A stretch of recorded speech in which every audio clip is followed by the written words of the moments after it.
This episode is sponsored by WACOM, WACOM.com.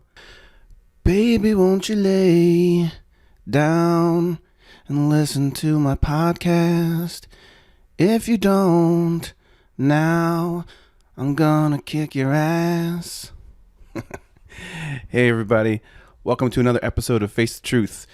Man, I had a great time chatting with my guest this week. Aaron is such an awesome guy. I love talking with this dude. Lots of great stories and just full of passion. He's hilarious too, which makes for a real fun chat. Before we start, anyone who knows this question will receive 1 year of the Adobe Cloud for free. Did you hear that? For free. So, which one of my other musician guests lives in Wisconsin and is a Green Bay Packer fan? Okay? Hint, he's got golden pipes and sings like a fucking angel. One last thing before we start. Check out Son Little's website to see where he's playing next. He's about to play some shows with Trombone Shorty. You're going to want to catch that for sure. So let's get to it. Please welcome my friend and amazing songwriter, Son Little.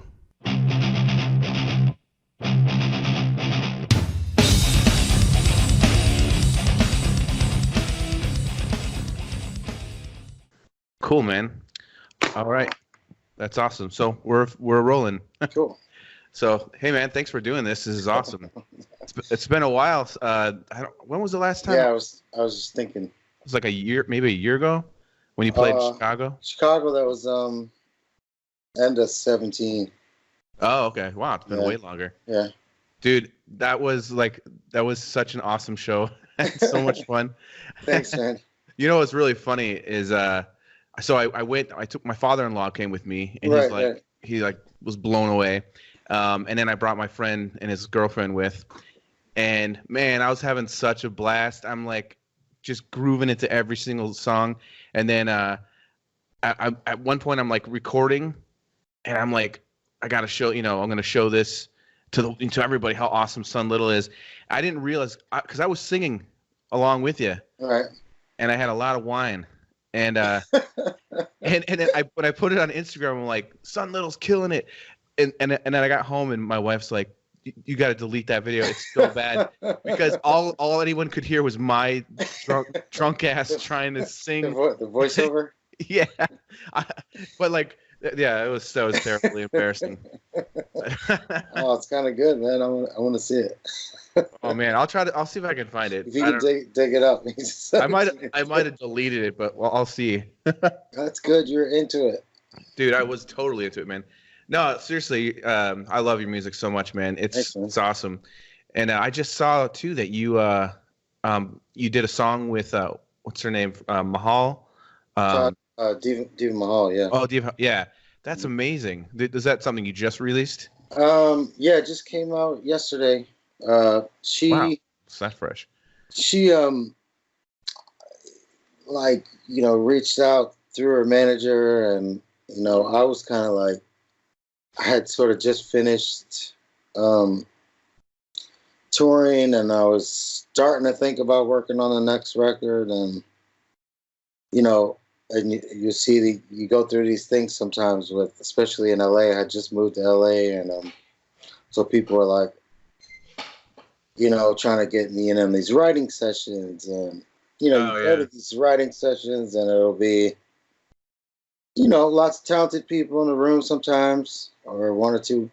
You got talented people in the room with kind of like a mandate to make something, like it's just an amorphous, like there's an unspoken pressure to like finish something. Yeah. And what happens a lot is like when you have talented songwriters in a room and everybody knows they're supposed to walk out with something, like something gets made, but it seems like 9 times out of 10, like the thing that gets made is just kind of, it's like a weird Frankenstein of people's talents, whereas that in my experience a lot of times never amounts to anything in particular that anyone loves. So I had sort of done a bunch of that, and like you know, with great people, like some of whom are super talented and are great people. Yeah. But there are times when you know, what you're really looking for is something like a really smooth connection. And she and I got put together. I kind of had songwriting fatigue for a minute, and she came in and we just kind of like breath of fresh air, like really clicked, and wrote the song super fast. It's a great. I listened to it. I didn't know it came out yesterday. I just. I was like, when I was sketching you this morning, I was doing a little doodle of you. I was like, I'm gonna put on some music, and then I saw that, like, oh shit, it's called "Goddamn," right? Yeah. Thing. It is so good. It's awesome. I trouble with grandma for that yeah. one. So, Oh yeah. She didn't like that, huh? No, I was not really into that. Do you know? So she's Taj Mahal's daughter, right? Yeah. That's awesome. My little fun fact: my grandpa. Well, he's my step grandpa, but he likes me to call him grandpa. But he played with Taj Mahal. Oh wow. Yeah, it's pretty cool. He's a tuba player, but he played with like Levon. Yeah. He was in Levon Helm's band. Okay, yeah. And his name is Howard Johnson. So he played on lots of records, tuba and everything. Okay. But that's pretty awesome. That's cool. really cool, man. It sounds amazing. Like I listened to that song like 5 times in a row today. All right, thanks, man. Yeah. We kind of, you know, it's like just built from the ground up, and it's kind of cool. You know, it's nice when people want you to do what you already do. Yeah. So when you got together with her for this, what you said, it came together pretty quick. Was it just like just fiddling around? Like I've always been curious about your music and your writing ability, or what your process is, because, like, for example, one thing I love about your music is there's a lot of your songs that'll just be like, you know, it'll start with just like a real simple like beat, like just a click, Right. click, and it just builds, and then like there's like almost like a layering. It's almost like painting with music. You know, you're like building up all these layers. Do you usually start with like a rhythm like that, like just in your mind, and then kind of? Yeah, I mean that's usually there at square one or right around it. You know, I mean, I kind of feel like you don't have much of anything without that. You know. Yeah. And that's, you know, not the hardest. I mean, I think it's the easiest thing to find. You know, it's like even if you start with a lyric, I think a lyric, you know, it tends to give itself a certain tempo, a certain feeling to it. Oh, okay. You know, so like those things, I think they go well together. You know, a rhythm and your speech. I mean, speech has a rhythm to it too. You know, so yeah. Oh, exactly. It's like things tend to grow from that location. You know. Yeah, I think I can't remember I think it's the song, but you know that one that goes dun dun dun dun dun dun. Yeah. I can't remember what that song's called. That's Cross My Heart. Okay. I think that was the first song I heard of you, and I was like listening. Corey sent me a link, and I'm like, okay, what's going on? Because it started with just like the simple, like, it almost sounded like a children's instrument or something like that. Like it's just like this like real basic thing, and then all of a sudden you come in with the voice, and I'm like, whoa, sold me. And that's the thing that I love, is that there's just so much depth in layering with everything. Even like. The one thing I really dig about your guitar playing is because I love playing guitar. I'm not like the greatest guitar player, but I've played for years. And the one thing I can't stand is someone who is really, really good, but all they do is play guitar solos nonstop. Like the whole song is a fucking just and your style is just so cool, because you almost will go into like a little bit of a lead, but it's almost like foreplay, like flirting. You're doing, like you'll just do like a little like, and you're like, no, I wanted more, but it was just enough. And then and it's awesome. There's just the right amount of all of that in there. Yeah, I mean it's funny because I think it was 2015 when I first met you, and when I first heard that. Is that when it came out, the first one? 15, yeah. Oh, okay. But that was just like, it was awesome because, you know, for me, your music is so refreshing. You know, there's just there's so much that's the same out there, and so that's what, you know. I became a big fan right away. That's cool. I love it, man. I can't wait for anything that you do. Those are my favorite kinds. Yeah, dude, that's cool. No, it's awesome. And like, I think I've seen you play about 3 or 4 times now, and every single time, it's just like, I don't know, dude. You have like, you have such a good stage presence as far as like, that's another same thing with the guitar solo. You're not like overly showy, which I can't stand either. You're just like up there, like you're just doing your thing, like you're just alive with the music, and it's infectious. I really that's why, like, anybody that hasn't gotten to see you yet, they gotta go see you, because it's like, you know, like my father-in-law, he still goes on and on and on about that show. I told him, I said, I'm gonna have him on the podcast. He's like, say hi for him. You know, the guy kicks ass. You know, yeah. I like it. Yeah, we had a good time on the tour, and you caught us. I mean, we were probably good, almost 2 months into it at that point, because I think that was maybe the second to last show in America on that tour. Oh, okay. And then we dragged our ass through Europe after that. But like, you know, we were definitely you know, we were cooking with gas by the time you got to see us too. So okay. Oh yeah, it was awesome. It was a good vibe there. So I love Chicago, man. I love playing there. It's one of my favorite places to play. Oh yeah, it's I mean, it's a good place to play shows, I think, in general. Yeah, it's great. You know. So when you did that European tour, where did you go? Did you end up going like everywhere over there? You know, we did a strange thing. It was and I always seem to so far all my releases have been in the fall. So I always end up touring into the cold, basically, which is man, the worst. I keep trying to switch it up, but it just lands that way. But yeah, so we after Chicago, I think we were in Minneapolis, and we flew from Minneapolis to the UK. I did this like right the week before that, or a couple weeks before that, I had got asked to jump on this as support on this tour for a band. This guy Paul Heaton and Jackie Abbott was like, everywhere I've brought them up in America, like they're not well known there, but this guy's like, you know, these people really are huge in the UK. Like just like very. It'd almost be like, I don't know. I can't think of somebody to compare him to. It's hard to find somebody to compare him to, but the guy was in a band called the House Martins. This kind of like a sort of post-punk band in the 80s, and they do a lot of very like very kind of political activism type songs, you know. But I had never heard of them. The guy requested me specifically. It was the difference between having a week off and having like 2 days off, which really, if anybody's been on tour, you realize like it doesn't make a difference. You might as well have no day. If you're just gonna have a week, you might as well just not have a day off.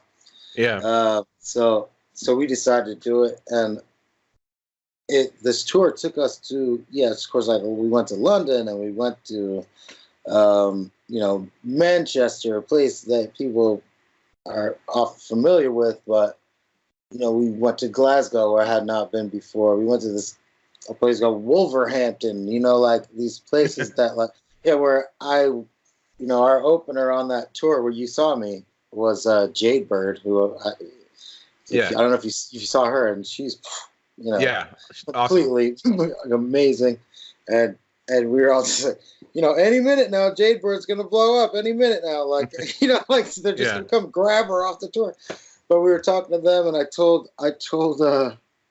her manager where we were going. I said, well, we're going to Wolverhampton. He said, Wolverhampton? What? What? So be careful, mate. Yeah. I'm like, oh, all right. But, you know, just kind of places that I wouldn't have access to. Yeah. Otherwise, and the crowds were these very kind of like, soccer hooliganish.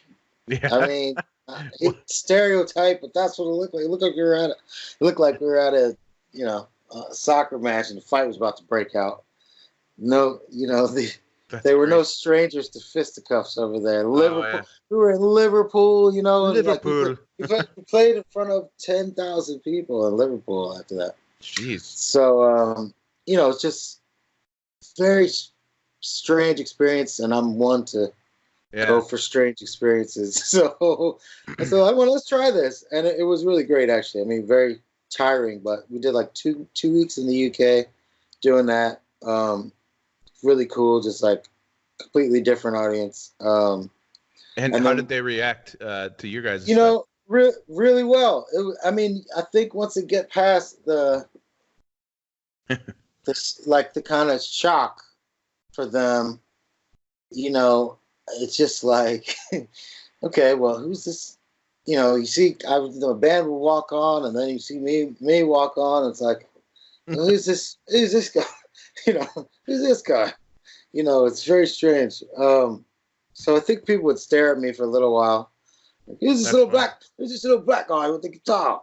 What's he doing? What's he doing here? I'm like, how's it going? I'm just gonna play some, relax.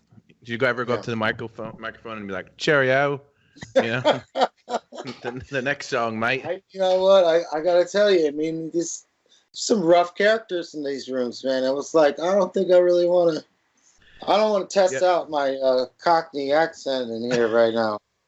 What are you, a fucking goose? Yeah, I'm gonna just let that go for now. That's awesome. And play, let the music speak for itself. But yeah, they didn't quite get my sense of humor, but it worked out.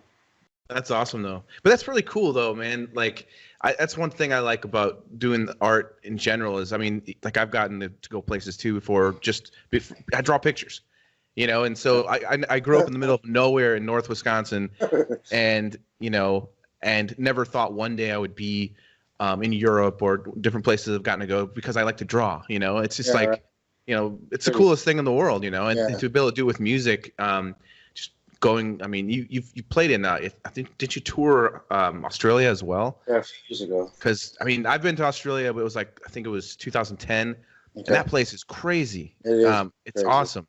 Yeah. I like to say it's like Canada, but in a thong, It's That's like a great description.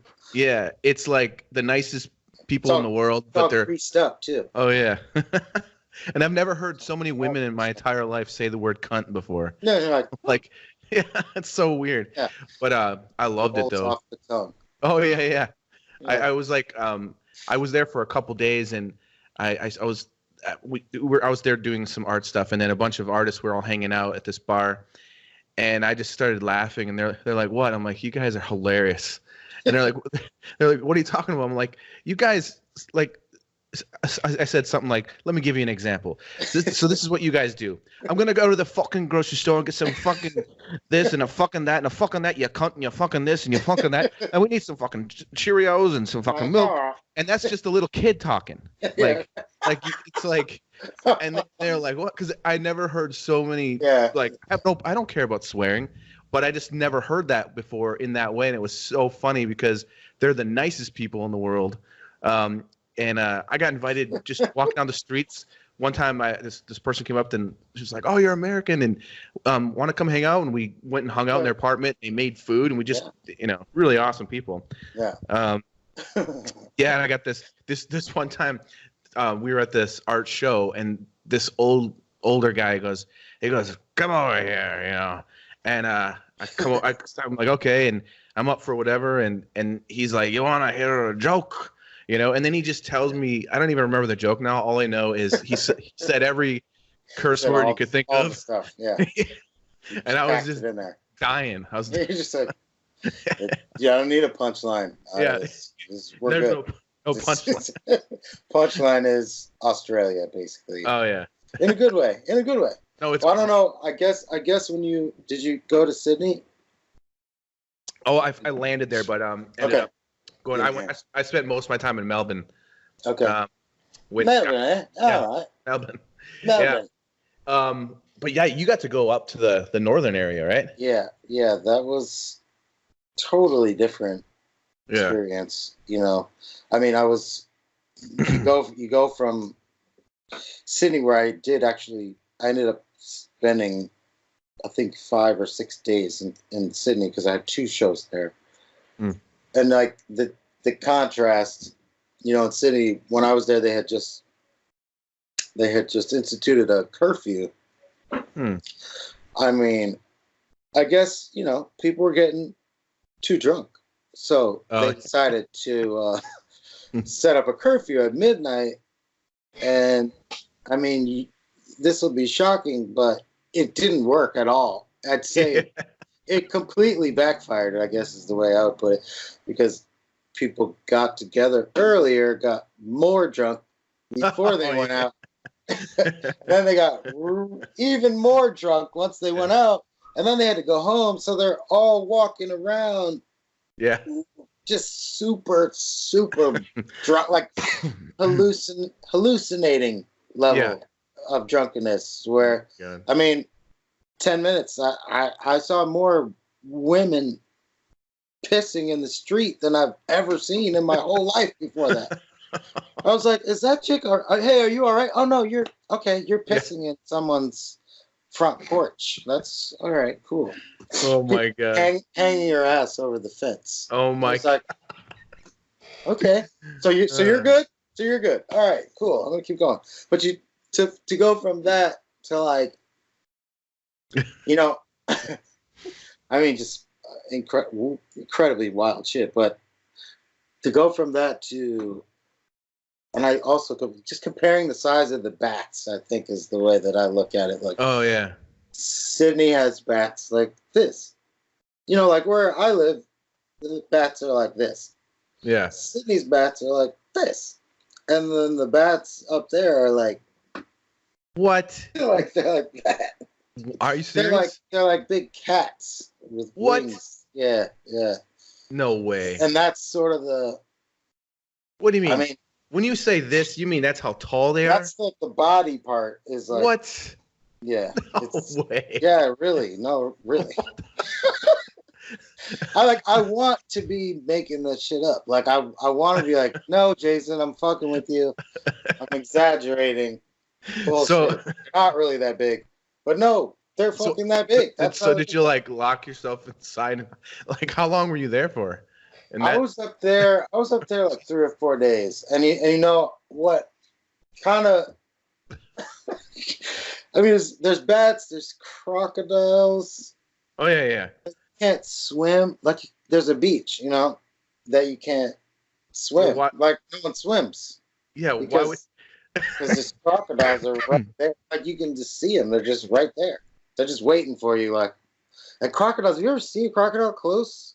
In a zoo. But, like a crocodile. The way a crocodile looks at you is like the scariest. I mean, it's the scariest thing I've ever. The way that you can just read it on their face, it's just like, I will eat the shit. I will. Yeah. Like, it's like, I will. Please come here. Well, yeah, no. It's my birthday. In the water. Come say hi. In the water. No, come on, get in the water. Just do it. Just do it. Try it. Just try it. Like they just it's freaky. So that actually, you're right. The result of that for me was like, I'm gonna be in this hotel, man. Like I'm not. That's what I was thinking. Like I can't do it, guys. Sorry. Because you were there to play shows. Right? Yeah, not like I got there a day in front of the show, and then I did like a radio thing. I'm like, well, what else? What else is going on? What else are I gonna do? And it's like, no, you're pretty much free to do whatever you want. Walk around and that's like I see this thing when the sun goes down. This sound, you start hearing the sound of the bats, and I look up and it's like. This tree is just. Oh my gosh! I mean, what I'm saying, sometimes like crows, for example. Like there's a big field, a cornfield or something. Yeah. The crows all go in the tree, and then when the car's gone or there's no people around, the crows come down and they eat, and then they all fly back up. Like, but the whole tree is covered. Yeah. With crows. Like, that's how these trees would be with bats, like this big, and they're all just like the sound is like it's loud, you know. So when you're walking around outside, people are just walking around under these trees with these bats, and the bats are just screaming constantly. It's the weirdest. It's like Jurassic Park. The only thing I could think of in comparison, but it's definitely not as scary as when I went on my honeymoon to Hawaii. We were on the Big Island, and at night when it gets dark, you hear all the frogs going burp beep, burp beep, burp beep, burp beep, and it's just all night long, everywhere, all the time. Just like, and they're not creepy at all. But then the funniest thing that we noticed was, like the second day, I think we were there. We're sitting in the morning, just chilling, and all of a sudden we start hearing the birds going burp beep, burp beep, burp beep. So like the birds have learned how to copy the frogs. Pretending to be frogs. Yeah, so you like hear that sound nonstop. Yeah, great birds. Yeah, cool. And evidently it's yeah, exactly. You couldn't make up your own sound. And evidently it's Walmart's fault, because I guess those frogs aren't from Hawaii, and they were brought over by accident from a Walmart delivery. For sure. I can't remember where the frogs are actually from, but now they've taken over Hawaii. Oh, right. Of course. But that's a lot better than cat-sized bats. That's insane. Walmart frogs. Jeez.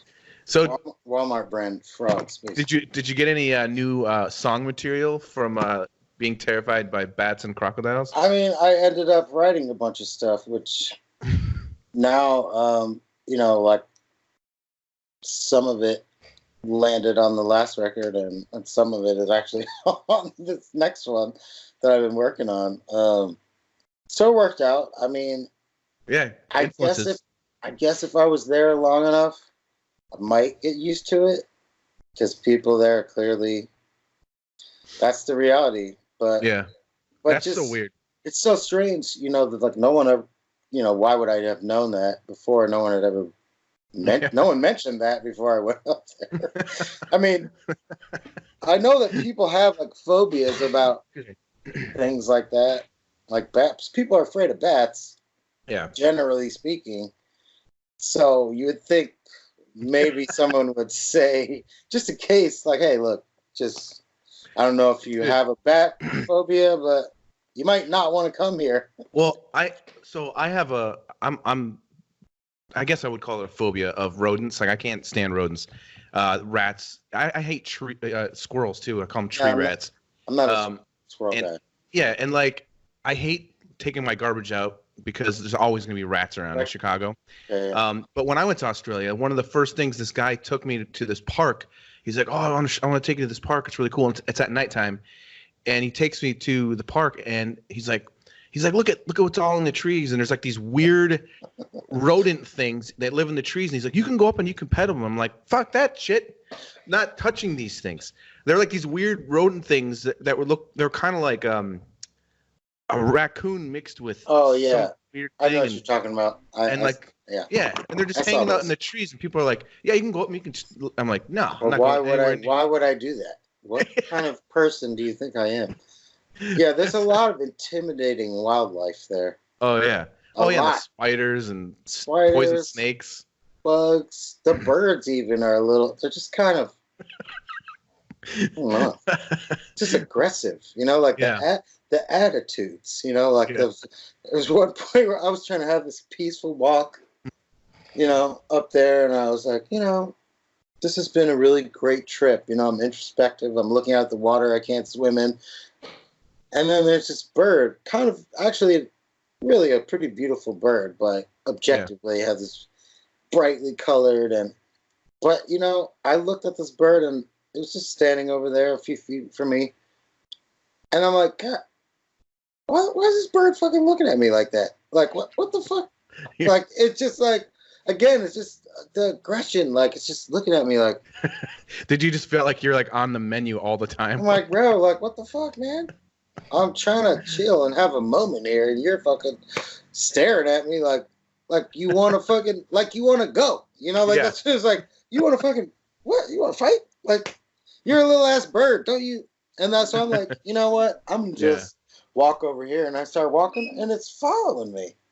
The bird was following me, staring me down, like 100 yards. This thing is following me. Like, it's. What do you want? I'm curious, like what kind of tunes this inspires, like.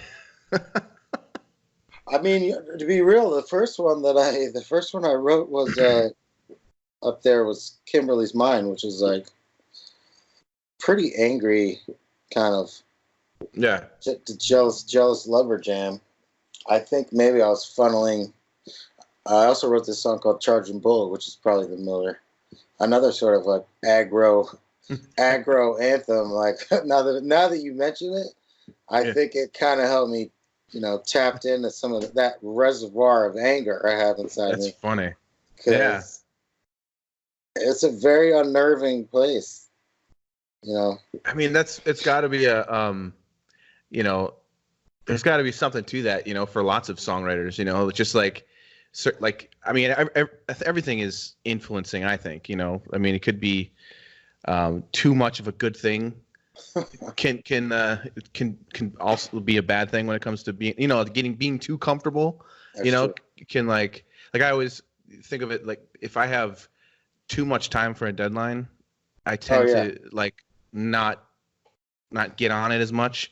But if I only have a few days to get something done, I usually do a way better job. Yeah, I can relate to that. Yeah. Actually, the worst one for me is somebody says, like, hey, you think you can turn this around in a week? And I'm like, sure, no problem. I mean, it's tight, but yeah, I think I could work it out. And then, like, the next day, they're like, hey, you know what? It's all good. Just make sure, really it's more like, in 2 weeks or like a week and a half, like whatever works. Yeah. Like, don't rush. Like, if it's more than a week, don't worry about it. And I'm like, okay. Like, in the back of my mind, it's like, fuck. Yeah. Like, oh, there it goes. I already blew it. Let me just apologize in advance. Like, this shit's never going to be because you said a week. Like, I'm like, all right, that's easy. Like, today's Thursday. That means I got to have it by next Thursday. Let's not discuss it. Like, if you then tell me, like, just make it like by like next Tuesday, Wednesday, whatever. Yeah. Don't say that. Like, don't give me extra time when I already have a deadline.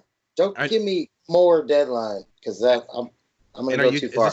Is this like, what are you talking about? Like actually recording, like a song maybe for a project or something? I mean, it could be anything really, but I mean, it could be, the deadline for turning in the masters to the record. It could be, just make sure you get, those vocals done by Wednesday. It's a hard Wednesday. And it's like, well, I mean, or like, just as long as they're done, at some point in the next 2 weeks. Like, no. Yeah. Don't ever say that to me. Or when people call you and I'm like, hey, you think you can come by? I'm like, sure, man, no problem. What time you want me to come by? So, like 7:30. I'm like, all right, look, I'll text you when I'm on my way. Okay, text them like, oh, hey, you know what? Just give me like 10, 15 minutes. Like, could you hold off 10, 15 minutes? I'm like, like, bro, you might not see me, dude, because I'm just gonna, 10 minutes. What? So what? You want me to, like, sit back down in my crib for 10 minutes and just, what do I do during that 10 minutes? Am I supposed to, just nothing? I'm just supposed to wait? Like, I can't just sit here and wait. I can't slow down. Yeah. The process. It's like, I'm either gonna do it like that, or I'm not, or it's gonna be chaos, basically. Yeah. Oh no, I totally relate. That makes a lot of sense. I will take that extra 10 minutes and turn it into I start playing Monopoly with somebody. Like I don't. It's like, Yeah. you know what? I think, I think I'll write an epic poem. That's awesome. 4 hours later, I'm like, yeah, dude, I'm about to leave. Look, you told me 10 more minutes. I don't know what to tell you. Yeah, it can screw everything up. I Gotta, totally understand. Gotta keep that. If Yeah. you said a deadline, that's it. I hate the kind of things too where they give like for certain jobs that I've done before where they're like, hey, you got a week to do this job, and so I start working on it. I'm working, I'm gonna get this thing done, and then I don't hear back from them for like 3 or 4 days after I've sent like sketches and stuff, and this happened really recently, and then I write them back. And I'm like, hey, I've sent the sketches like 3 or 4 days ago. I haven't heard anything back yet. You said you needed this done in a week. Now I'm going to have like 2 days to do the rest of it. Yeah. And they're like, oh, no, don't worry. We're still talking about and then I don't hear back for another 3 or 4 days. And they're like, okay, you got another couple weeks on this. I'm like, no, wait, hold on. I have other things I'm supposed to be doing. And now you're supposed to be my priority. I was supposed to be done with you a week ago. Yeah, right. See, that kind of stuff drives me. And I can imagine you probably deal with that a lot more than I do. I mean, I don't too often have like direct connection with a completely other entity. Like a lot of the people that I'm in communication with are kind of like either selected by me or, we have a long-standing relationship. I mean, I have friends that do, a lot of commercial work and things like that, and stuff for TV and film, where that sort of thing happens a lot, where it's a thing, somebody asks you to do something and it's like this urgent, it's this fast turnaround. We need this by Monday, and it's Friday, and I'm thinking, well, why didn't you just ask me to do this 2 weeks ago or whatever? But like, you hustle and do it, and you're pretty much done, and you're like, okay, so what's going on? Here we go. And they start, well, could you try it like, completely opposite, try the complete opposite of that.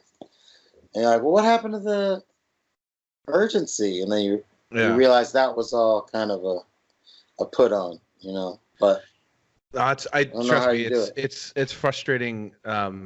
Yeah, I mean, it's weird because it depends on who I'm working for. I mean, some clients are like pretty easygoing, but then other clients, it's like there's like a whole committee. There's like editors. There's like 4 or 5 editors, and they all have to approve. And so yeah, it varies. I mean, sometimes you're just like, why am I doing this? This is insane. But it's part of what it is. So, but I was thinking, you said that you moved to LA.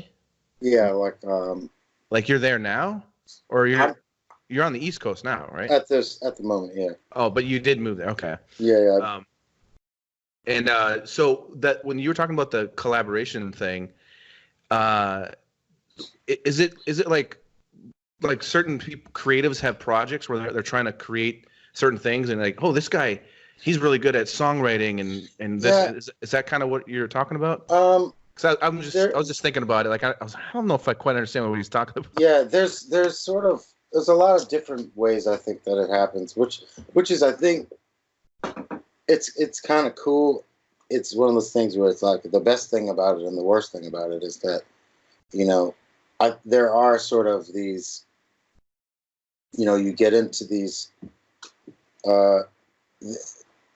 projects where the idea or the song that's being produced to people, it gets compartmentalized and broken down, where you have like, even to the point of having like, oh, there's the drum guy, this is the producer, okay.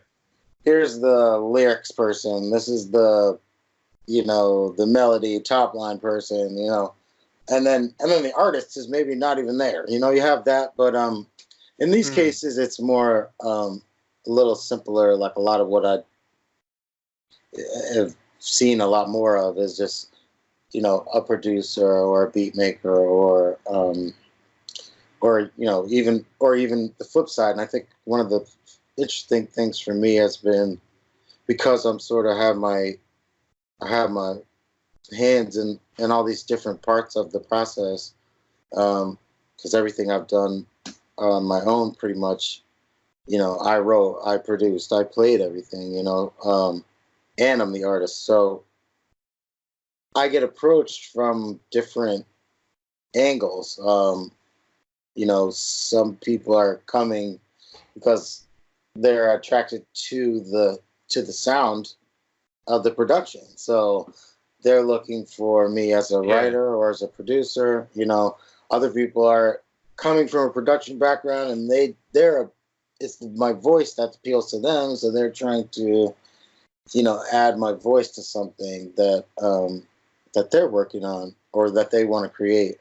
So I think it is kind of an interesting thing with a lot of there's a lot of possibilities there that I feel like I'm only just beginning to explore, because as my name gets out there more, different people are sort of attached to different aspects of it, but it can be confusing, because there have been times where I went to sessions and it was very unclear to me what part of what I did they were interested in.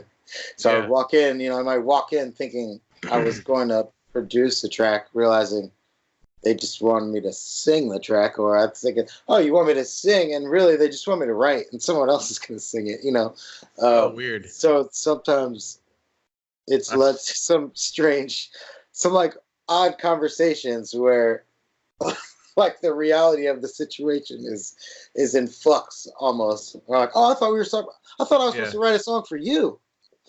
Like, oh no, you're writing for me? Oh, okay. Yeah. All right. I'm gonna walk out and then come back in again. So for something like that, what is the project usually for? I mean, is it like, because that seems strange, because like you come in thinking one thing completely different than what it actually is.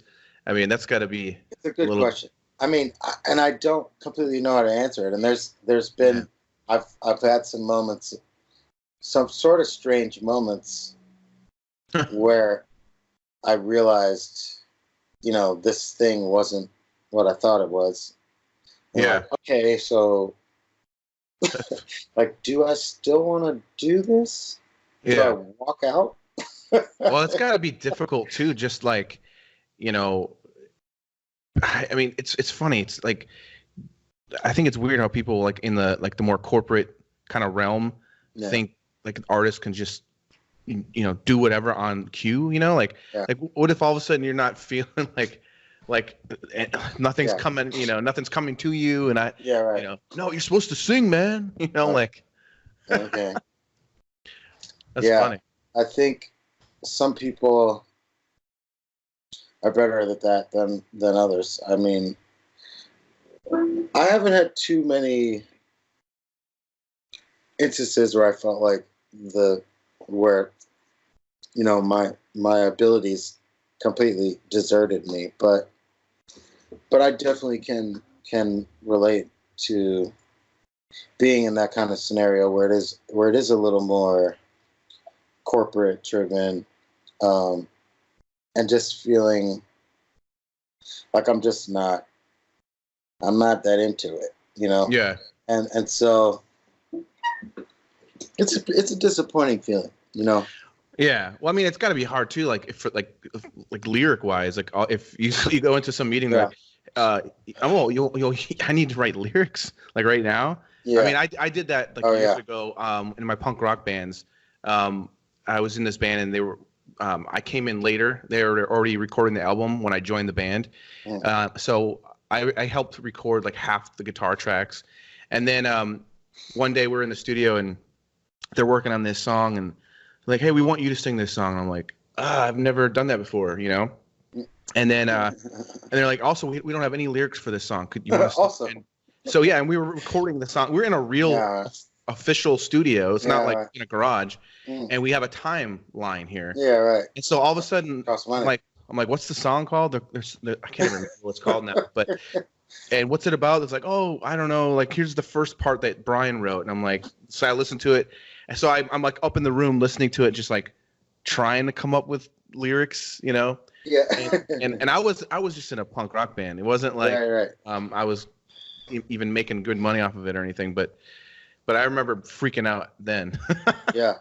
Well, it's a weird thing. I mean, I think sometimes something good can come from a situation like that. I mean, and like you said, I mean the song that Diva and I wrote is a good example of that. I mean, we didn't meet on the street. We didn't meet in a like organic way, so to speak, but we connected as people and we talked, and she had this really interesting concept, and we were able to build from it.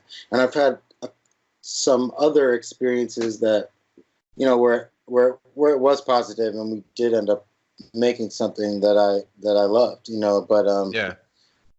But you're gonna have probably some of those times where it just doesn't grab you, and the environment you're in isn't inspiring, and yeah, and that's troublesome. I mean, it's hard when you know, where you like maybe walk into a room and with some people and they're working hard on a project, because I know this happens a lot where, you know, and maybe this was sort of like your situation where, you know, they have basically an album done, but there's someone there, if it's like a label person or whoever, is just like looking for that hit single. Yeah. Like, all right, what do we do? Let's call this guy. You know, like, and I've had somebody say, well, you know, I said, well, you know, what's the feeling of this album? As we're sitting there working and I'm writing a bunch of lyrics. I'm like, well, you know, try this. I said, well, but what's the feel of the album? You know, like, where's this gonna? Yeah. And the guy says, oh, well, the album's done. The album's basically done. We're just looking for a hit. And I was like, what? And the artist wasn't even there, you know. So it's kind of like, I don't know. That's so like, weird. Like, we recorded our whole album, is done, but we don't have a hit single, so like, you write one, and then that's supposed to just like right now I should do that.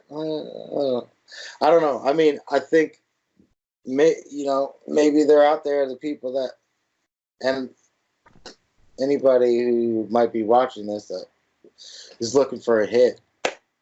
Yeah. I'm not saying don't call me, but I'm just not sure that's really my specialty. I think for me, I think it's maybe that, like, to me, I really enjoy and value, if I'm working with another artist, we don't have to be best friends, but I do like to get a really good sense of who I'm working with, and that really, for me, makes it a lot easier to if I'm writing for them or writing with them. Like, I want it to feel natural for both of us, you know, and to be, you know, it shouldn't be like, if I'm writing for you, it shouldn't quite sound like me. It should sound like you, you know. So and I'm pretty good at doing that, but it's a lot easier to do that and more enjoyable if I know who I'm talking to, you know. Yeah, totally. Otherwise, I'm just writing.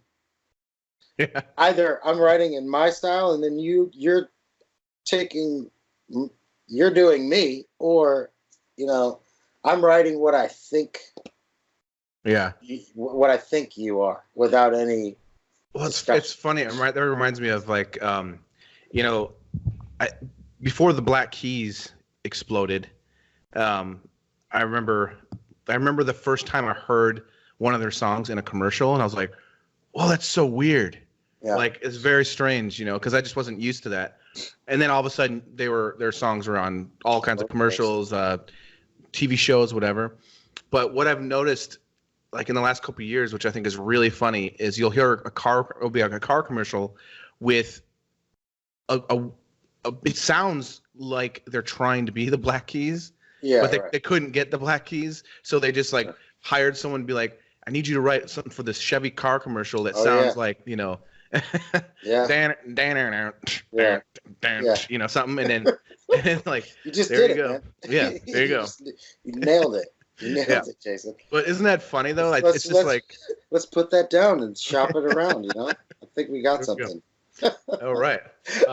But yeah, you could put some lyrics to it, and then, but It really yeah, is. No, that's it's and that is. I mean, that is. You couldn't be much more accurate than what you just said. I mean, that is how that's done. Yeah. You know, I mean, it's like, well, we want you to, you know, we want you to do something like. It's like, think Yeah. like, you know, Queen meets, Yeah. you know, Steely Dan. Yeah. And then Nah. first thing that comes to your mind is dun dun dun dun dun dun. Yeah. So dun, like dun, that. dun, dun, dun, dun. I mean, I had an ad agency ask me to do that. Yeah. Like actually do that.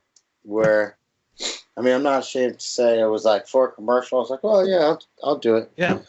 That'll be fun. Yeah. To just, It- but well, just to fill you in, it wasn't fun. Yeah. Speaking of music, would you want to play anything at all? Sure, I could play something. You got your Git fiddle there. I do got it. I got one. I got one on me. Let's see.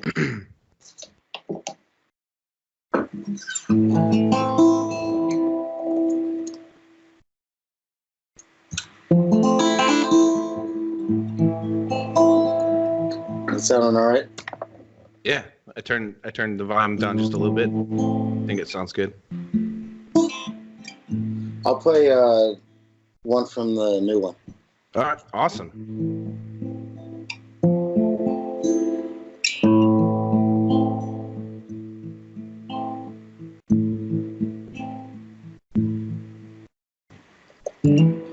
Don't wait up for me tonight.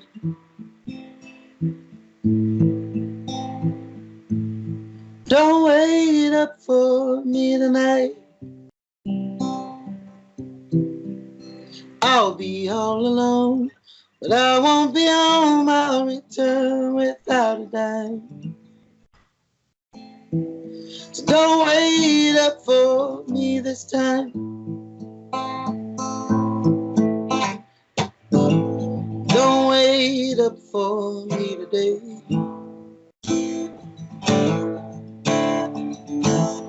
Don't wait up for me today.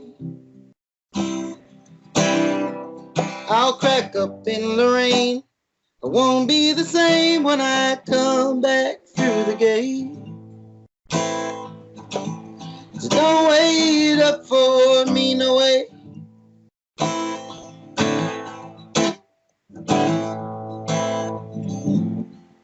Ooh.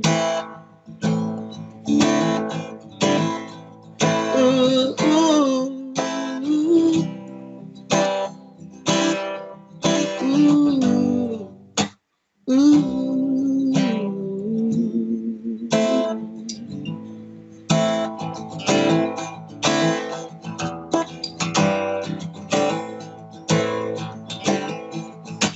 I'm going to the city to get some bread,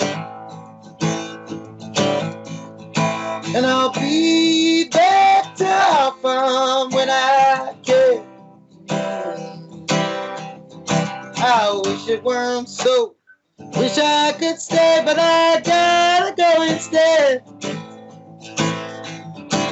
So don't wait up in the days ahead. Don't wait up for me tonight. Don't wait up for me tonight. Don't wait up for me tonight.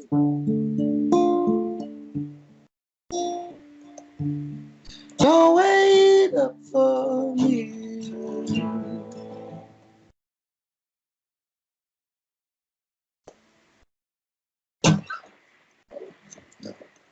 That was awesome, man. Thanks, man. Yeah, that's really cool. Sweet. So that's one of the new ones. Yeah. When are you expecting to do this next record? Should be. I mean, it's always like knock on wood, fingers crossed with these things, but I think we're gonna be ready for October. So Right for the cold weather again. I'll be. Well, it's just funny because your last record almost had like it's got like a summery vibe to it, Yeah. So it sounds warm, I think the blue magic. It's weird. It's like it's like the surfing video you did. Yeah, I know. And like... this one does too in a way, but I guess like I'm just gonna be that guy that's bringing the at least brings the summer vibe to the. You'll be able to come back to LA in between tours and that helps. I mean, I was sort of leaning in that direction as it was, and I guess I had sort of gotten to a point of where we were touring enough that I just went wherever I felt like going when the tour was over. Because going home didn't really matter that much. So, I mean, I was joking, like the last place I had on the East Coast, I was here in Jersey, and I moved in and we left. I think I moved in like maybe 2 weeks before this tour started, and then I really was not in this place until 6 months later. And when I got back, I was like, I would come back, look around. Like, this is my place. Like, where is everything? I couldn't. Oh, yeah. You just doesn't feel like home. Like, which? Yeah. I said I had things in boxes when I moved out. Yeah. Of the place. Like, I didn't have to repack half of the stuff because it was still in the box from when I moved in there. Like 2 years later, I'm like, well, just put it in the truck. Don't ask questions. Don't ask questions. Just put it in the truck. That's crazy. Yeah, I lived here. Yeah, that's weird, man. I mean, I haven't done that for a long time, but I do remember touring. Yeah. Like the longest one I did was 7 weeks straight, and it was a show every day. Yeah. And it was funny because like towards the end of it, we just like couldn't stand each other anymore, and like it's just like, what's going on? But we ended up like clicking and writing more like songs on the road, and like it became more creative because we were playing so much, So you were writing about how much you hated each other, basically. Yeah. The songs got a little bit more aggressive, and you fucking tool, fucking jack, fucking tool, no, fucking asshole, no. Don't you know how to stay in the right lane when you drive? Right, there you go. Because what else do you even have? It's just like, fucking fart too much and fart smell like. It's just like, dude, how you drive. Dude, one time. How much fart? I mean, that's kind of. One time we, the main singer and I both got like super sick. And the guitar player or the bass player and the drummer were twin brothers, and they were fine. They didn't get sick. Oh yeah, nice dude. There. It was crazy though. We both got sick. We pulled over and we were on the East Coast somewhere. We had just played in Nashville, and then we were going to someplace I think in Virginia or North Carolina or something like that. I can't remember now, but over on the coast more. And that's when we got sick. We pulled over to this hotel. It was a hole in the wall, but we didn't care. We just needed a bed because we were so sick. And I remember there was a huge hole next to the bed. There's a huge hole that went right into the bathroom. You could see the shower like through there, and it was just dirty and grimy. And I didn't care. I got in bed. I'm like shaking. I'm shivering. Wow. And like I keep coughing and coughing all night. Well, the bass player slept in the same bed as me, and the other guy slept in the other bed. And I remember in the middle of the night, I couldn't help it. I was coughing and coughing and coughing. In the middle of the night, that fucker pushed me off the bed. Oh. And I'm like, dude, because I kept coughing so much. Stop coughing. It's like, dude, I'm sick. And he's like, sleep on the floor. It's like, I don't even know what's on this floor, man. Like, yeah, there's the band road life is like such a fun but weird experience. It's one of those things that is fun because it's terrible. Yeah. You know? Yeah. Like, I don't know. There's no real name. There needs to be a name for that sort of thing, I think, like where the whole appeal is how terrible it is. Yeah. Like, it's that you have this terrible experience you could share with certain people. Yeah. And then you and those people just always have these horrible memories to cling to, you know. Yeah, we had to separate the twins because we had driving shifts where like one guy drives, other guy, his job is to keep the other guy up. Sure. We made the mistake of having the twins do that. Oh, together. And one time we almost died because they're literally punching each other while one guy's driving, and we're going around the mountains somewhere. Yeah. And we're like, that's it. You guys cannot. You can't punch. No. There's no punching while you drive. Yeah. We're pulling a trailer with all our stuff. It's a pretty important rule, actually. That you'd be surprised. It's like really surprised, and I've sort of learned this, that you really got to like have detailed discussions with people before you do certain things. Like before you go on tour, not after you start. Before you go, you should get all the people that are going together. Yeah. And have a conversation. Band meeting. Where one person explains what the expectations are at the beginning. Just so that there's a reference point. And really, you should probably film it. So you can show them later. Later on, you can show them, like, look, remember the band meeting at the beginning? And they're like, no, I don't remember you saying that. Look, no, let's watch this. Look. Yeah. See, you heard me say it? And you see you have two cameras. One's pointed at the other guys. See, that's you. That's you. You're in there. You heard it. Remember what I said you need to do if we ever see bats this big? Okay? Go inside. Go inside when that happens. Yeah. Don't go outside. And look, no swimming with crocodiles, B. That's so funny. No punching while you drive. That's just not. No, it was insane, man. The general rule. You know, like, let me tell you a really quick story that I think you'll enjoy. So when I was in high school, there's this band called The Blamed, and they were my favorite band. It was like kind of like speed punk, pretty heavy, really fast. And I used to drive my car and I used to just dream about being in that band, you know, just because I just loved it so much. Right.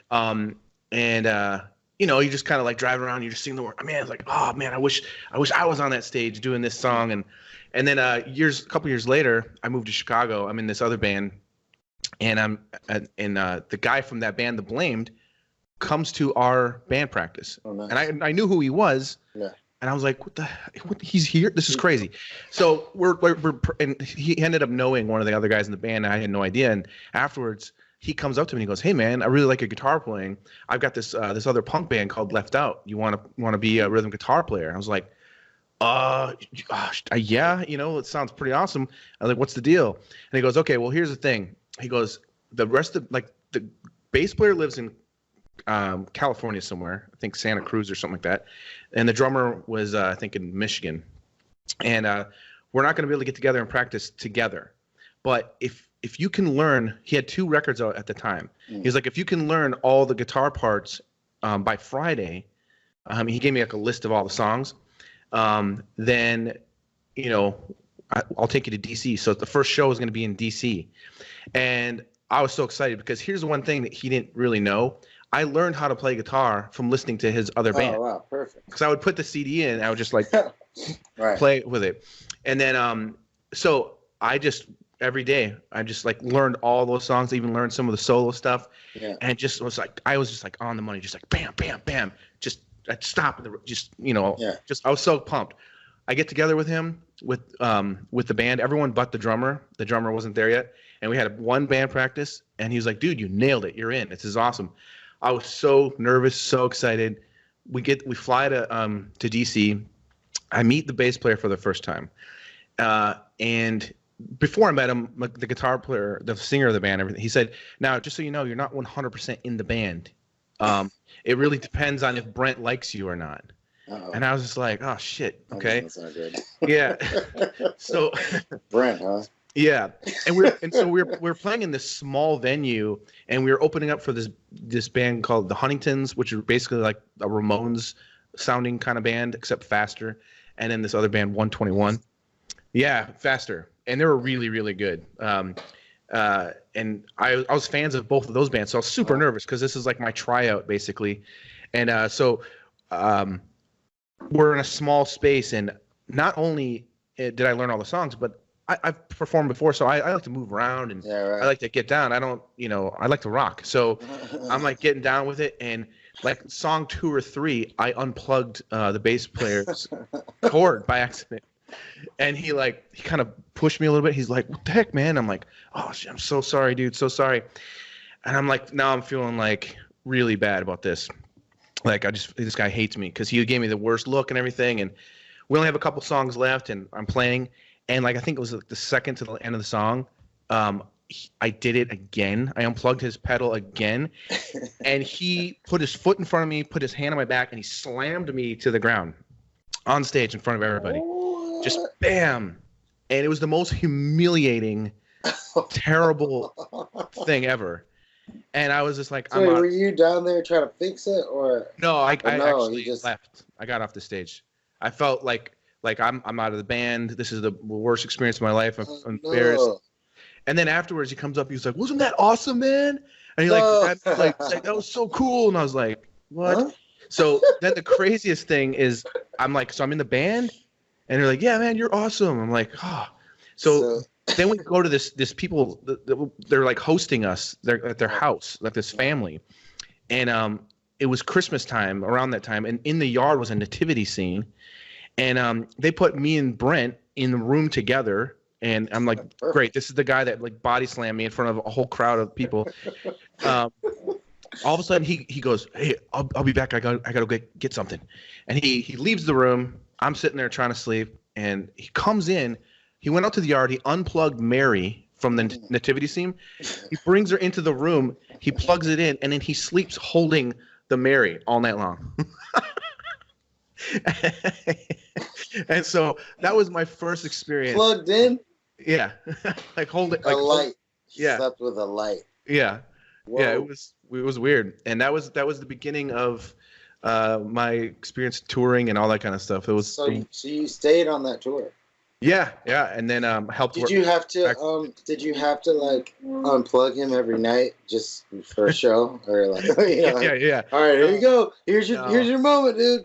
But you know what? Come on, kick it out. He was known for jumping up and down a lot and like going around different players, and if you weren't careful, he would wrap his cord around you. Get it all. Yes. Yeah. So it was kind of one of those things where we were kind of like Rancid type punk rock, and so. It was a lot of moving around and a lot of yelling and screaming. That's just with the cables. I mean, especially if you're dealing with, especially if you have pedals. Yeah. Like that shit's gonna come out. Like there's no doubt, it's coming out at some point. Yeah. Like one of these days, it's gonna come out. Like one of them is at least. Especially the more pedals you got, the more that's like. Flirting with disaster this is as someone who has a lot already. Yeah. Like one of them is coming loose at some point.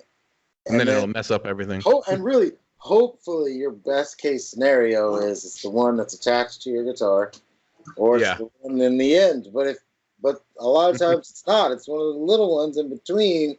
Yeah. And that's where you're just like staring at the floor like, oh man, like I don't know what to do. You need some David Blaine there to show up. Try more. I've done. I mean, I kicked someone's cable out not 2 weeks ago. But you know what? Like in my defense, I felt like his cable was like kind of all over the place. Like you said, like the guy's wrapped up with the long cord.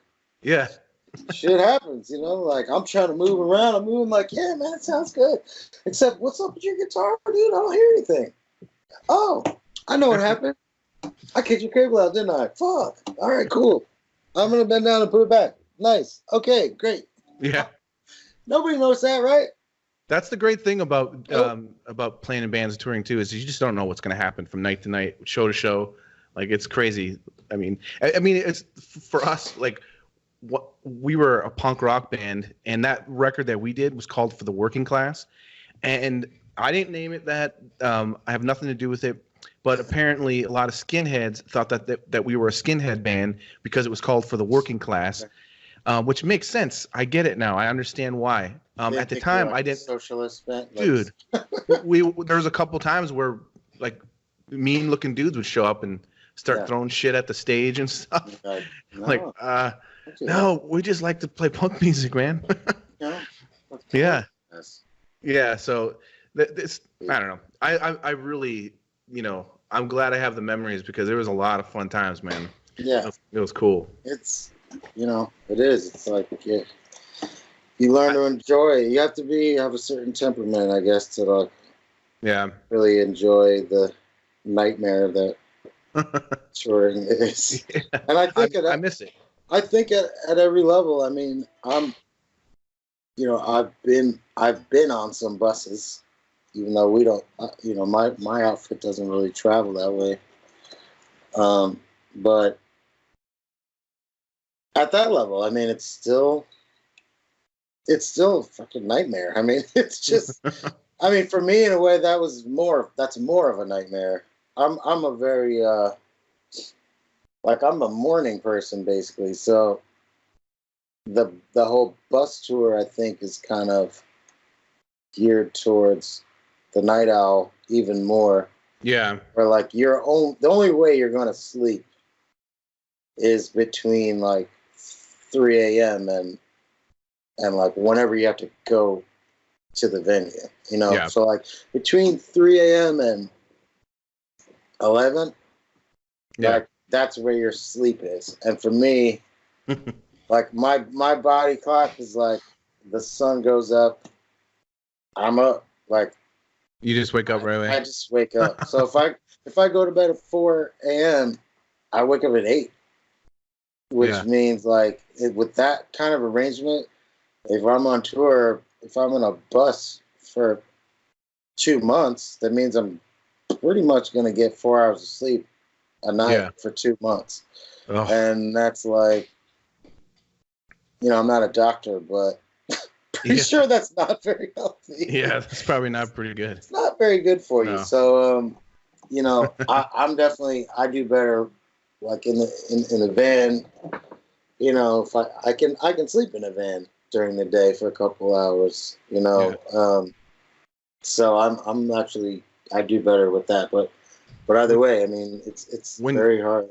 When you do your tours, do you do excuse me, do you have a limit, only 3 shows a week tops, or do you do so you can preserve your voice and stuff like that? I never put a limit on that.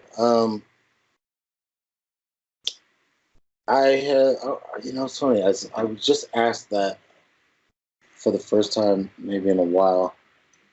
I don't really worry about it too much. I mean, the voice thing is, it can wear you out after a while. I think I try to keep it maybe 5, 5 out of 7. Yeah. At the same time, I think there are times when the rest gets in the way, where it can interrupt your rhythm at a. So you feel like you're getting warmed up if you do a certain amount of shows, and then. Yeah, I think I've noticed, that my sort of view of it, or the shape of it, has been kind of the first week is kind of a very up and down experience most of the time, where there's a certain burst of energy at the beginning. You're very excited, which you might get one great show, or even that first show is usually that was really good for a first show, right? Yeah. That's pretty typical. And then the next night it's oh, that was terrible. Yeah. Usually you get that first three. Like the first one, you're like, wow, not bad, not bad. Oh, this one, wow, man, last night was a lot better. And then, night three is kind of, had its ups and downs. You spend that first week kind of getting to, I think, your cruising altitude, so to speak, Yeah. Like, and then once you get in there, like, there's a plateau, and where the show can feel good.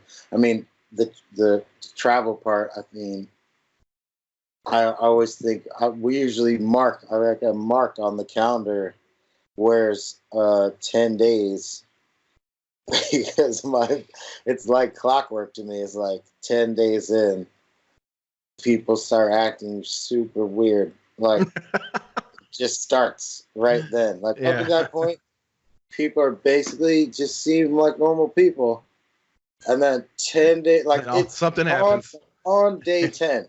It's like, okay, this just got like everyone's become their tour self. Yeah, where like whatever rules you use at home, like you've accepted those rules don't work. Yeah, I need different rules for this situation, because that is how it is. So if you behave the way you would at home, things don't work right. Yeah. So you have to change your entire way of being.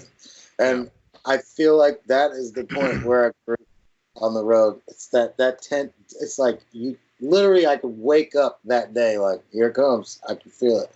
Here it comes. And just on the way to the gig, or once you get in the dressing room or something, so just like somebody just says something that it's like,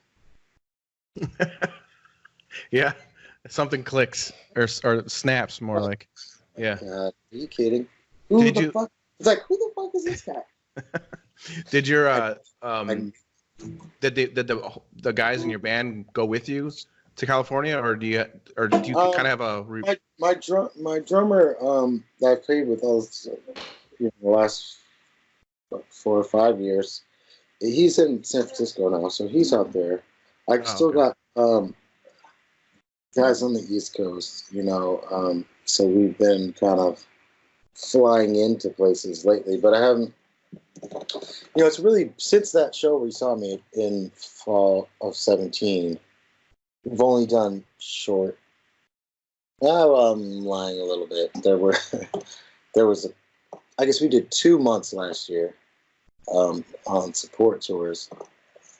But aside from that, it's just been kind of fly in, fly out, or drive, just a couple of dates in a row, or maybe a week at the most. So we haven't had to deal. I mean, and I think with a lot of bands now, I mean, if you're going on the road for a month or two, it matters a lot less where anyone is, because it's not really, you're not really anywhere in particular anyway. So it just, people have to kind of get to one place at one point, and then just make sure you're here. As long as you get in this place on that day, we'll be good. And then 10 days later, we'll all be nuts. Yeah, that's crazy. Hey, I have a fan question for you. I had I've been doing this lately where I have people call in, or not call in, but leave a voice message because it's a little bit more fun. So let me play this for you. Oh, cool. All right, fellas, how's it going? Greetings from Ireland. Hi, Jason. Hi, Son Little. My question for you is, which of your songs is your favorite song, and why? And I also have a special request for you. If you do this, you'll get me a lot of brownie points from the missus. Could you do us a couple of lines a cappella of Lay Down? No doubt that's our favorite song from you. It would be great. Thanks a lot, guys. Have fun. Cheers. Bye. And that was by Andre Kokimore from Ireland. All right. Hey, Andre. What was the question? He was asking me what's my favorite song. My own favorite song. Yeah. I mean, you gotta know that's like the hardest possible question that you could ever ask anyone. It's kind of like asking what an artist's favorite painting is, but for me, I kind of don't like any of my paintings. You know what I mean? I do know what you mean. Yeah. I mean, there's a couple, but it's not the same. Yeah, it's a little bit different. As how you feel about other people's work. I mean, you just can't quite detach it from yourself enough to.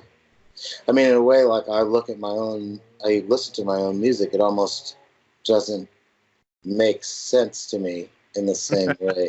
You know? I know what you mean, yeah. I'm just like, I don't think of this as what I do as it's not music. I don't know. It doesn't feel like those aren't songs. I don't know what they are, but oh, it's somewhere in there. yeah, sorry. It's all right. They're they're somehow detached. I think what I think happens is that he mentioned "Lay Down," which is one of the more popular songs that I've done, and I think before because that song was kind of hanging around for me for a long time before I released it, and it's like it wasn't even so much on the radar when I was first putting that first album together. It wasn't really something that I was focusing on until very late in the game when so I said, well, what about this one? And I was like, well, that's kind of old. It was old for me at the time. Yeah, that's funny. But up to that point, it had been a favorite of mine. I always thought it sort of was strong and had potential, and I just sort of forgotten about it for a while. Yeah. But I think like once it's exposed to the world, it becomes something different, because it comes to mean something to other people that I can't change or deny what it has meant to other people. And so for me, it's sort of come to be something completely different. And I tend to then probably almost root for songs that other people overlook. Yeah. So, I mean, we've had these sort of discussions a bunch when we talk about like putting the album's sequence together, or when we talk about like figuring out what singles are. Sometimes we talk about these songs like how they fit into the narrative of everything that I've done, or how they fit into the album. And so on the last record, I had this song called actually the first two records both have as the last song. The last one had the song called "Demon to the Dark," which I was sort of at the time when I was sort of saying like we should put this out as a single, like, well, it's kind of slow. And I'm like, yeah, but I think it's the last song and it just has feeling to it. I think people will like it. Mm-hmm. And it was sort of, I'll tell you what, it's like the About a Flood of this album, which About a Flood was the last song on the first album. And that, I think, like, when I look back at it, those tend to be my favorites. And, like, those two are specifically some of my favorites of mine. Is like, they're a little more, that kind of set apart, maybe from some of the other ones. Almost like they're like the underdog songs for me. Yeah. That maybe aren't quite as accessible right away, or they're not as obvious. Mm-hmm. Yeah, totally. But there's just some quality about it that really resonates with me, and in the right environment, playing a song like that can be really can just feel really great. When people are when the audience is very receptive And sometimes I find like those are some of the songs really that in certain places get the most powerful reactions. If not, if I start playing Lay Down,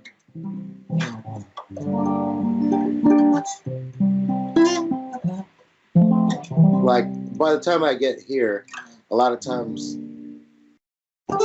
the audience already knows what I'm doing. Yeah.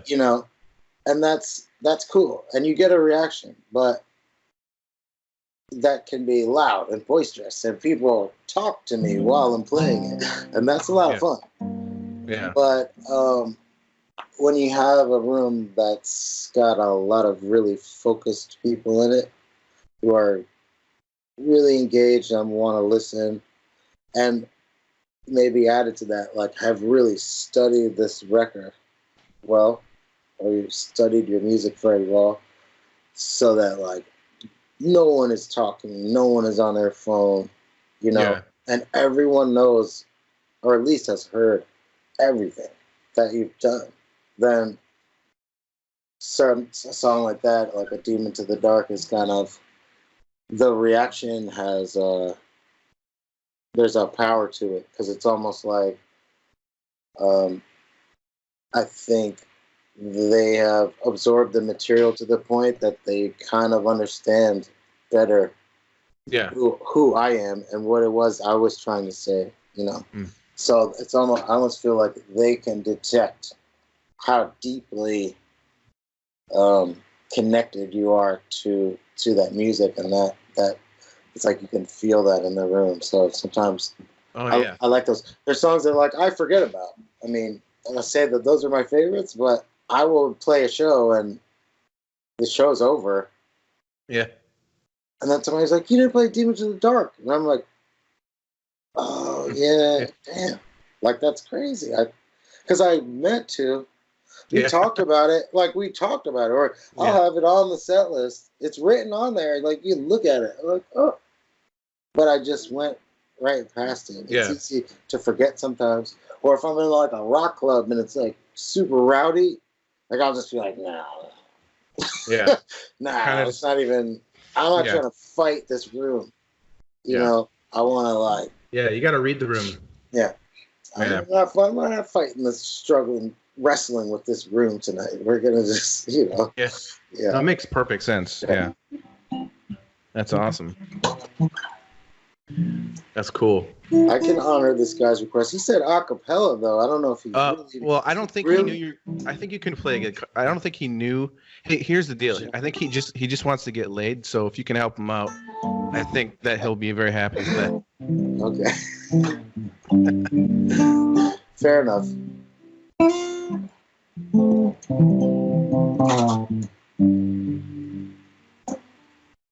Baby, won't you lay down and watch this water boil? Let the others run around. For once, baby, won't you lay down and watch this water boil? Let the others run around.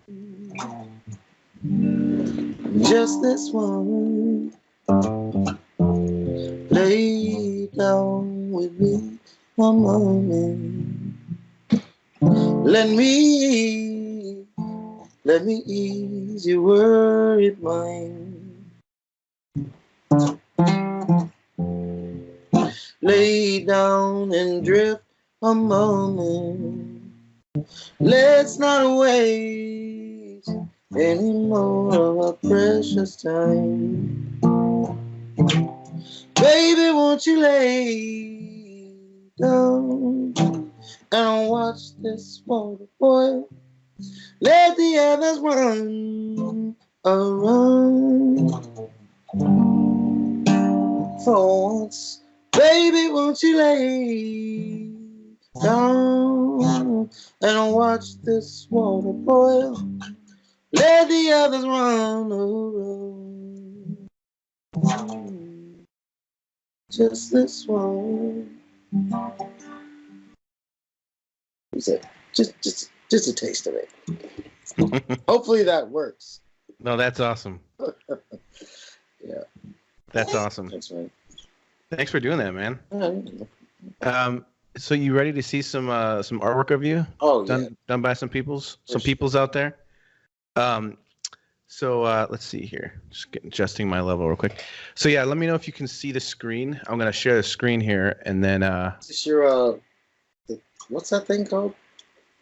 What thing? It's all done in that thing. I'm some intrigued by that whole some thing. people do digital. So, People do traditional. The thing. So I work traditionally, oils, watercolor, that stuff. But right. a lot of my editorial stuff, I'll draw digitally because I don't have the time. You know, so I can work way faster digitally. What's that thing called that you use? A Cintiq. It's like it's a screen that you can draw and paint on. Like it's pressure sensitive. That's actually what I'm looking at you on now. It's 27 inches, the one I use for all my stuff. Yeah.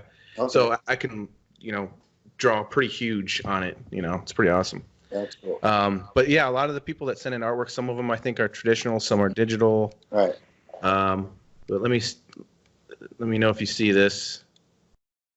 You got it? All right, cool. All right. So this first one is by Jack Lemonnier. And I think this is watercolor. That's pretty freaking cool. Yeah. You know what? It's funny too. Like that hat that I have on in that picture, like disappeared a while ago. So it's actually nice. I'm looking at it like I'm reminiscing about that. Yeah. Oh man, I love that hat. Yeah. My dog ate my favorite hat. That's the worst. That's cool too. You know who will love that is the Rockwood Music Hall. That's from Rockwood Music Hall in Manhattan.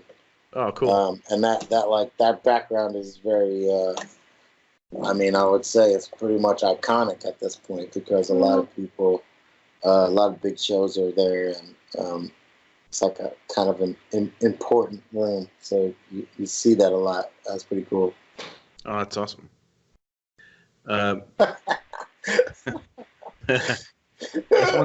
This is by Marcos Gamiro. That's wild.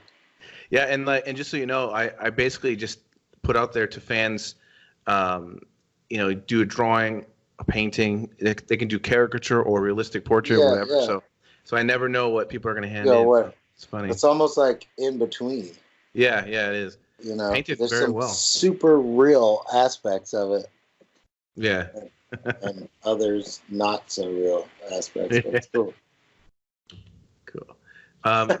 This one's by Adita Bahauser. That's interesting.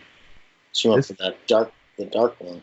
It almost feels there's like almost like 70s feel to this. Yeah. You know what I mean? Yeah.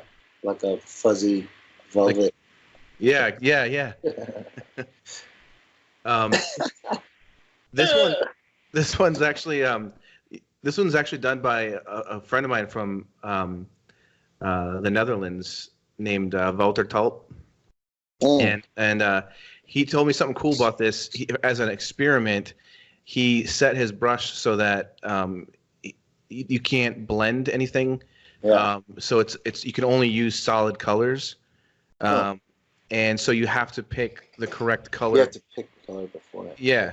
So you have to so there's no like blending the colors. So that's it's a lot like more challenging. Yeah. It's a good, that's interesting. So he was like just giving himself a challenge, I wonder. So what was he referencing? I wonder there because I have no idea. It's got me like you said Netherlands. I think I think he's in Netherlands. So yeah, like that tour end of 2017 when we went over there, it ended in Amsterdam, and I had as I often do, I had accumulated a bunch of stuff. Along the way, I lost things and acquired new things to replace the things I lost or whatever. And one of the things I started to do was I had got these like yellow tinted, nighttime trucker driving glasses that I just did not take off for a month, and he's got those glasses in the image there. It's funny. Cool. You almost look like some kind of just tired detective. Well, and I also bought this because we were in England so long, and I was very tired at that point. That's why I wonder if it actually came from the end of that tour. I was super tired, and I was walking on in Manchester, and I found this. I found these thrift shops, and I was like, I couldn't sleep, and I just kind of like, well, my best solution is to just walk around, and I found these thrift shops, and there was all this like extremely English. I don't know how else to describe it. It's like things you wouldn't find anywhere but in England. And I went in there, myself, and walked out like looking like a Sherlock Holmes or something like that. That's awesome. So all I needed was like a pipe, basically. So that actually does look like that era. That's funny. This one is by Asmadi Abdullah. Huh. That's a little. Yeah, I look so boyish. Yeah. Innocent, even. Back in the day. Yeah, innocence. Way back. I like that. This is by Laurent Grassat. So, are we? It's like French Canadian there or something. Yeah, I'm not 100% sure. That's what's cool about this is there'll be someone from Ireland, someone from right. I don't know, like Nebraska, and then all of a sudden you'll have Nigeria. Wow. It's pretty cool. Yeah. This one cracks me up. That one's pretty fun. This one's by McGill Rivero. Lay down. That's awesome. Okay. Yeah, you definitely look a little sauced. Yeah, a little bit. That's awesome. Chocolate. Very chocolate. That's definitely this guitar that I'm holding right now. But that's this guitar, no doubt. It's funny. Nailed the guitar, and the strap even looks exactly like the strap. Not this strap, but another one that I use a lot. This one's just a quick sketch done by Lars Eric Robinson. Huh. That's cool. I'm trying to see what he wrote stuff. It's like the background. I don't know what that's supposed to be. Art. I don't know if that's from I don't know if that's from a picture or whatever, but maybe there's a hidden message in here. Loosen up. Yeah. Something. This one's by Jordan Ward. Oh, that's awesome. Like some serious business wow, here. That is really cool. Nailed the beard. Or lack of beard is what I should say. This one's pretty cool. Too. Yeah. This is by Leighton Scarborough. Yeah, this is pretty cool. This is digital, but at the same time, it looks like they use like some kind of real texture and painted on top of it or something. Yeah, right. That is cool. Those are at least like the original of those are both photos my cousin took on a like really short tour actually, of like a week for a while back. Got some pretty cool images. Yeah, that's turned out cool. This is the guy that asked if you could play Lay Down. Oh, okay. Andre. Yeah, that's cool. Yeah, that same shot with different approach. Yeah, that's pretty good. I like it. Yeah, style. That is really good. Nice, very illustrative. Yeah. Pretty cool. That's cool. Let's see. This one is by Ryan Biddle. And I think this is the last one. I did a little doodle of you too, but I'll show you. Yeah, that one. You're getting down now.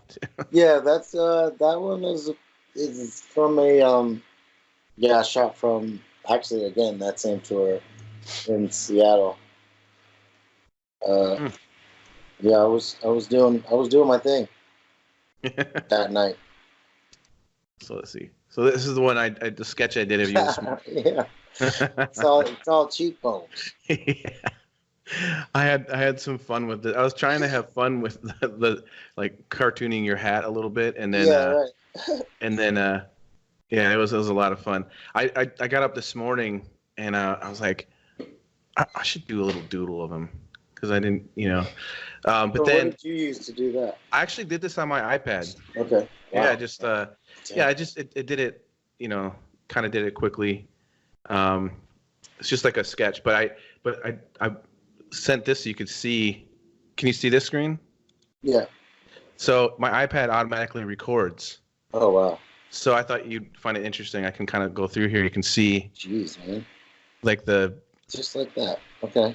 Yeah, it automatically records. And here's the funny thing was, I was listening to your music while I was sketching, and then it just something wasn't quite feeling right, and I was getting annoyed, and so I was like, I'll start like doing some shading, and it kept bothering me. And I was like, what's going on? So I'm just doodling, and then like at a certain point I was like, I made his nose way too big and way too long. So because it was throwing off the likeness that I was trying to go. I was trying to like have fun with, like you said, your cheeks. Yeah. And I noticed when you smile, like your mouth gets real small and the space gets small. Okay. And so then let's see here. I was playing with a different idea, like maybe I'm gonna start over. Right. And then so it's kind of cool that it records the whole process, And then yeah, look at that. so then I'm like, no wait, I gotta I gotta fix that. So I made the nose smaller, brought the face up, fixed it up, and then continued working. Okay. So isn't that interesting? It's like it's like working out a song, Yeah.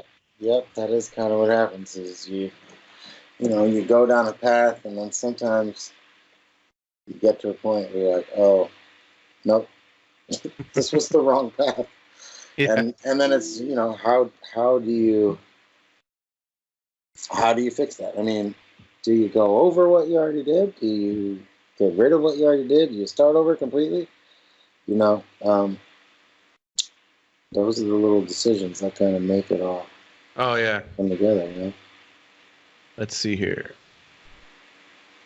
So, we should be back. Are we back? Yeah. Cool. That was super cool. I didn't know it recorded like that. That's very cool. Yeah, no, it's just fun. Like I do a lot of like little doodles on the iPad, just like for warm up or stuff like that. Mm-hmm. I don't do anything professionally on it, really. I mean, I could probably. Yeah. I just do it on my actual, you got a serious thing going on there. So. Well, I'll try. The thing you got. Yeah. It's pretty. No, it's pretty cool. Yeah. So yeah. And before we split, is there anything that you want to promote or anything coming up? Are you going to be in Chicago anytime soon? I don't have anything in Chicago locked in yet, but we're all just again like fingers crossed that I get this. The release date right now. It's like I don't know if I'm supposed to actually say it or not, but it's I don't know, it's supposed to be in October. Let's just that way. And if that's the case, then I will definitely be on the road for the end of the year, and we'll definitely be in Chicago. I don't know yet what the venue is going to be. We were going back and forth about which venue we do in Chicago, but whatever it is, it's going to be nice. I'm going to be pumped because it's definitely like very high up on my list of places. Yeah. It always feels special to play there. Well, dude, that last show, like I said, it was awesome, man. And there's definitely was an energy of just like everyone was just getting down. Yeah. It was awesome, man. It was so good. I mean, it's sometimes those shows, it's like similar in a way to the songs sometimes for me. The ones that I like when everything is really working, when I look back, I don't remember anything at all. Like that happened, Yeah.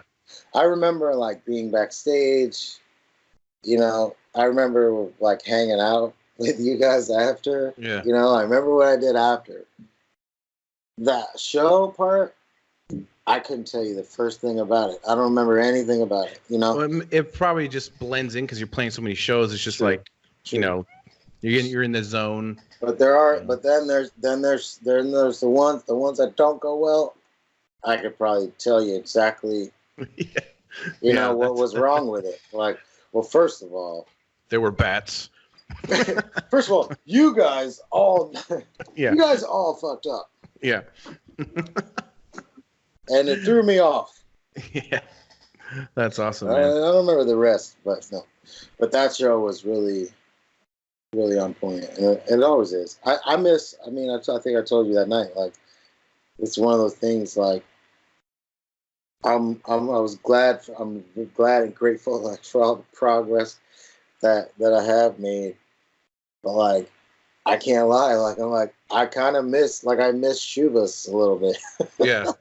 I'm like, you know. Yeah. I'm like, so does this mean I can't play Shubas anymore? Because there's something about that place Yeah.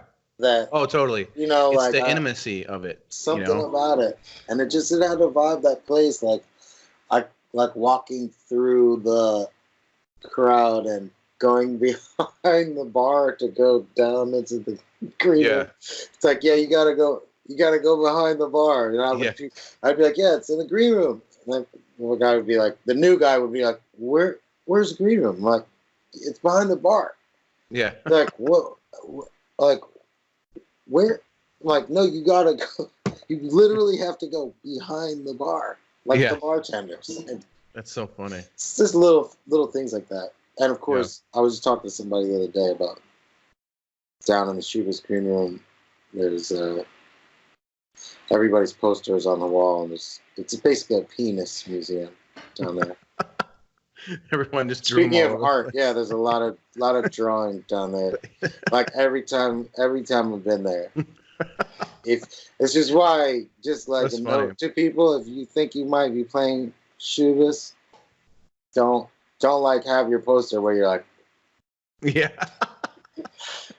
don't do your poster like, Yeah, that's Just- hilarious. yeah, you want to just like, maybe don't even put your face on Just there. like, Just mm. just keep it real, like, Cover your ears and don't have your hands out here doing this, like, just kind of straight up, you know.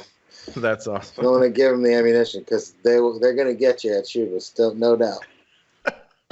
Guaranteed. Dude, I think that's a good way to end it, bro. That's great. Yeah. All right. Thanks so much for doing this, man. I really appreciate it. This was No, awesome, it's my man. pleasure. I'm glad we were able to pull it together. Yeah, for sure, man.